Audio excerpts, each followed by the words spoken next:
Hi, I'm Eli, and you're watching Quick bits of information.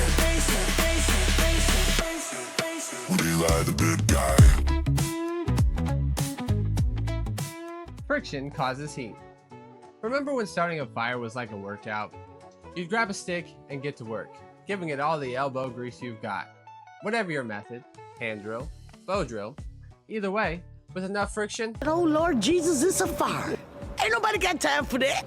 Now, fast forward to your CNC machine. That router bit's spinning like crazy in the spindle, right? That's a ton of friction we're talking about. And what does friction do?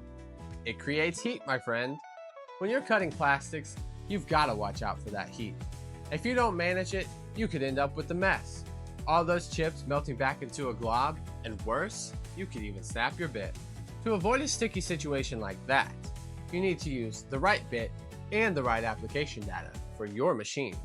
All the info that you need is on our site, AmericanBitWorks.com. Remember, friction causes heat, but with the right know-how, we can keep it under control. Thanks for watching. See you next time on Quick bits of information with Eli.